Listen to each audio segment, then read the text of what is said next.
Episode 3 की शुरुआत में मंजू को देखते हैं जो डूजी नाम के एक आदमी से मिलने के लिए आती है। मंजू बताती है कि हाल ही में मेरे पति की डेथ हो गई है और मैं जानना चाहती हूँ कि उसकी डेथ क्यों हुई।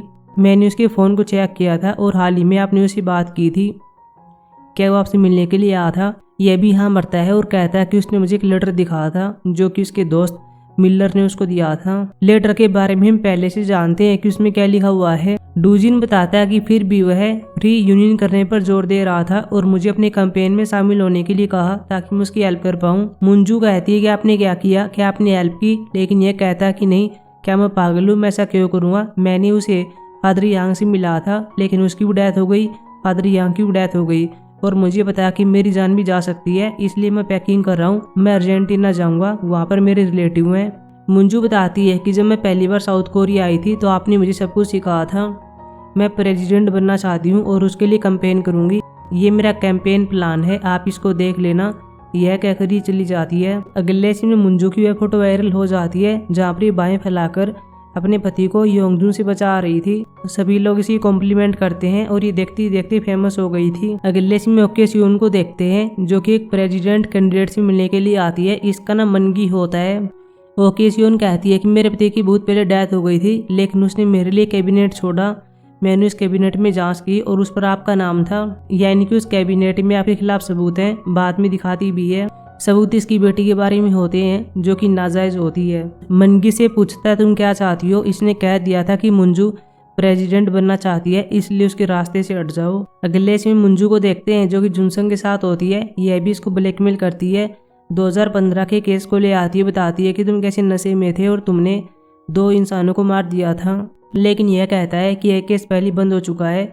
बाद में कुछ वीडियो क्लिप को दिखाती है। साथ में इस बारे में भी होता है कि तुम कैसे अपनी पत्नी को पीटा करते थे। जुनसंग कहता है कि कैसे मेरी माँ करवा रही है। ये इसे टिकट देता है और कहता है कि तुम जर्मनी अपने बच्चों के पास चले जाओ, उनसे मिलो और यहाँ पर मत आना। जुनसंग कहता है कि ठीक है, अभी के लिए मैं जा रहा हूँ, लेकिन क्या तुम्हें लगता है कि मैं वापिस खाली आऊंगा? मनगी को देखते हैं जो मीडिया के सामने आ जाता है। बता रहा था कि अब मैं कैंडिडेट पर से पीछे हट गया हूँ, अब मुझे मंजू को सपोर्ट करना है। मंजू और इसकी टीम कैंपेन की तैयारी कर रहे थे। मंजू मिर्जी से बात करती है और पूछती है कि क्या तुम्हें मिलर के बारे में कुछ पता चला? लेकिन ये मना करती है और कहती है कि मुझे उसकी बड़ी बहन का नंबर मिला है, मैं उससे बात करूंगी। चांगी बताता है कि जूनिक का लैपटॉप 15 कोड से इनक्रिप्ट है, हम उसे डिक्रिप्ट नहीं कर सकते। तभी यहाँ पर ओकेसियोन आती है और मंजू से मिलती है, इसी ऊपर ले आती है और कहती है कि तुम मेरे फ़ोन का जवाब क्यों नहीं दे रही थी? इसने कह दिया था मैं बिजी थी। ओकेसियोन कहती है कि ठीक है। बाद में से स्क्रिप्ट देती है और कहती है कि कैंपेन जल्दी होने वाला है, तुम्हें स्पीच में वापस जो कुछ भी बोलना है इसके अंदर लिखा हुआ है, तुम बोल देना। तुम्हें पब्लिक के सामने रोना ही पड़ सकता है। लेकिन मंजू कहती है कि मुझे सब नहीं होगा। ओकेसियोन कहती है कि अगर तुम प्रेसिडेंट बनना चाहती हो तो तुम्हें करना ही होगा। अब तुम्हारी टक्कर में कोई नहीं आएगा, मैंने सभी को कंट्रोल कर लिया है। सनोबी साउथ कोरिया आ चुका है। मंजू एक कैंपेन की न्यूज़ को देखता है, इसके पास कॉल करता है लेकिन इस टाइम मंजू अपने फ़ोन के पास नहीं होती। मनगी भी ओकेसियोन के पास कॉल करता है, बताता है कि NIS के डायरेक्टर ने मेरे पास कॉल किया था, अमेरिका से कुछ लोग यहाँ पर आ रहे हैं, मुझे लगता है कि मंजू डेंजर में हो सकती है। सनोबी इथन के पास आता है, अपने कॉन्ट्रैक्ट को रिन्यू करवा लेता है। इथन एक फोटो दिखाता है और कह रहा होता है कि ये लड़का यहाँ पर आ चुका है, तुम्हें इसको देखना होगा, शायद ये मंजू को मारने के लिए आया है। सनो को स्नाइपर भी दी जाती है। रात को सनो लोकेशन देख रहा होता है कि मुझे कहाँ पर स्नाइपर रखनी है।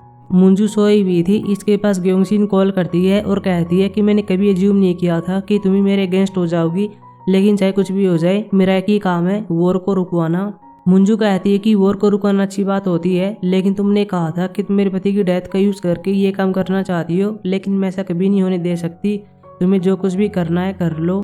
अगले सीन में माई स्वीट मोबस्टर ड्रामा की हीरो को देखते हैं। यहाँ पर इसका नाम हानसोंग होता है। इसके पास एक कॉल आती है और यह कुछ बातें करता है। अगले सीन मंजू को देखते हैं जो कि तैयार हो जाती है और कैंपेन के लिए आती है। यहाँ के लोगों से मिलती है, कई जगह पर आती है जैसे कि ग्रेवयार्ड।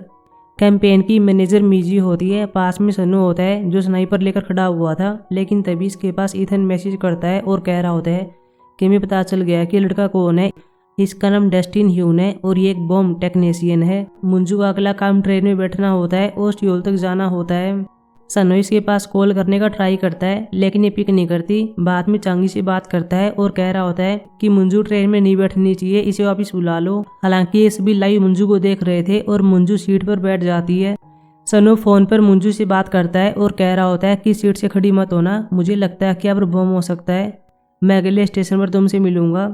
सनु गाड़ी में बैठता है और चला गया था। मंजू अभी ट्रेन में होती है और कुछ टाइम के बाद जब सनु आता है, सनु इसको देखता है और पूछता है क्या तुम ठीक हो। यह भी हाँ भरती है, इसके पास बैठ जाता है, चाकू को लेता है, सीट को फाड़ देता है और यहाँ पर सच में बम होता है। इसके सामने वाली सीट को चेक करता है क्योंकि यहाँ पर वायर जा रहे थे और यहाँ भी एक बम होता है। कुछ टाइम के लिए ब्रॉडकास्ट बंद कर दिया जाता है, पब्लिक को नहीं पता होता कि क्या हुआ है। मंजू थोड़ी नर्वस हो जाती है और इसकी हार्ट रेट तेज हो जाती है, लेकिन इससे बात करता है और कह रहा होता है कि आराम से यहाँ पर बैठ जाओ, मुझे लगता है कि तुम्हारी हार्ट रेट से चल रहा है, इसलिए रिलैक्स हो जाओ।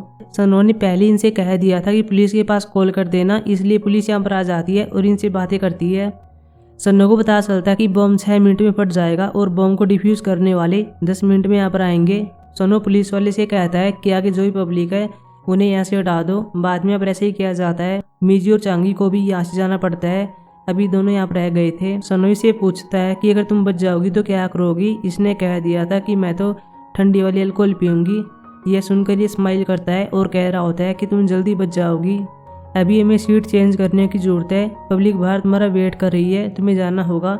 लेकिन यह कहती है कि मैं नहीं जाऊंगी, जब से मैंने अपने बच्चे को खोया है मुझे इन चीज़ों की कोई केयर नहीं है। सन्नू कहता है कि ठीक है, लेकिन तुम्हें सीट एक्सचेंज करनी होगी, चाहे कुछ भी हो जाए। मंजू बाद में इसकी बात मान लेती है और दोनों आराम से सीट एक्सचेंज कर लेते हैं। ये दूसरी सीट पर आ जाती है, बाद में इसको देखती और बाहर आ गई थी। हालांकि एक छोटा सा सीन रह जाता है। सन्नू ने पहले यहाँ पर एक वायर कट कर दी थी, लेकिन इसे कोई फर्क नहीं पड़ता क्योंकि हम बाद में देखते हैं कि बम फटने वाला होता ही है। सोनू ऊपर की ओर जंप लगाता है और बम फट जाता है। यह देखकर सभी चौंक जाते हैं, लेकिन बाद में हम देखते हैं कि सोनू जिंदा होता है, इसे सिर्फ कुछ स्क्रैच आए थे। अगले सीन में एम्बुलेंस यहाँ पर आ जाती है और इन दोनों चेकअप किया जाता है। पुलिस वाले मंजू से कहते हैं कि मुझे नहीं लगता कि तुम्हें कैंपेन करना चाहिए। ये अपनी टीम से पूछती है तुम्हें क्या लगता है। ये कहते हैं कि यह आपका डिसीजन होगा, हम कुछ नहीं कह सकते। मिजी बताती है कि हमने कैंपेन के लिए काफ़ी तैयारी की है, हम इसे कंटिन्यू रखेंगे, पब्लिक हमारा वेट कर रही है। बाद में एक पल के लिए सनो को देखती है और चली जाती है। शाम को पब्लिक के पास आती है और अपना लेक्चर देना स्टार्ट कर देती है। पास की बिल्डिंग पर सनो होता है जो कि इसको देख रहा था। ओकी सियोन को पता चलता है कि वह स्पीच नहीं दे रही है जो मैंने देने के लिए कहा था। डूजिन भी यहाँ पर होता है, स्पीच को सुनता है। स्पीच बहुत ही अच्छा होता है, इसको सुनकर सभी इमोशनल हो जाते हैं। अगले सीन में मंजू पुलिस स्टेशन में स्टेटमेंट के लिए आती है। सनो भी यहाँ पर होता है। मंजू जा रही होती है और एक पल के लिए सनो को देखती है। सनो भी इसको देख रहा था। रात को मंजू सो नहीं पाती है और ये फादर यांग के यहाँ पर आ जाती है। इसे मिलने के लिए सनो आता है। ये सनो से पूछती है कि क्या तुम्हारे पाँव ठीक है। ये भी हाँ भरता है। मंजू कहती है कि मैं तुमसे एक बात पूछना चाहती हूँ, तुम्हें कैसे पता चला कि मैं डेंजर में हूँ। इसने कह दिया था कि पहले तुम्हारा पति, बाद में फादर यांग, और मुझे पता चल गया था कि अगला तुम होने वाली हो। मैंने वालकिरी के साथ अपने कॉन्ट्रैक्ट को रिन्यू कर लिया है। उन्होंने छोटा सा एक बॉम्ब लगाया था ताकि तुम इंजर्ड कर सकें, लेकिन यह तो एक ट्रेलर था, वो तुम्हें जान से मारना चाहते हैं, इसलिए मैं चाहता हूँ कि तुम मुझे अपनी बॉडीगार्ड के लिए हायर कर लो। मंजू कहती है मुझे ऐसा क्यों करना चाहिए। सनो ने कह दिया था कि तुम भी वो रुकाना चाहती हो और मैं भी। मंजू कहती है कि ठीक है, लेकिन मैं तुम पर बिलीव कैसे करूँ। सन्नू कहता है कि तुम मेरे बैकग्राउंड को चेंज कर सकती हो कि मैं कौन हूँ, कहाँ से आया हूँ, मैंने कौन कौन सी फाइट लड़ी है। मंजू कहती है कि फाइन, लेकिन तुम्हें मेरे इंस्ट्रक्शन को फॉलो करना होगा क्योंकि मैं तुम्हारी बॉस हूँ। सन्नू कहता है कि ठीक है, लेकिन जब इमरजेंसी होगी तो तुम्हें मेरे इंस्ट्रक्शन फॉलो करने होंगे। ये भी हामी भरती है। बाद में से एंड से करती है और कहती है कि टीम में तुम्हारा वेलकम है। एपिसोड के लास्ट में पनडुब्बी को देखते हैं और इसके अंदर से एक मिसाइल निकलती है और एपिसोड खत्म हो गया था। अभी मिलेंगे एपिसोड 4 में, जो कि वेंसडे को आने वाला है। तब तक के लिए बाय।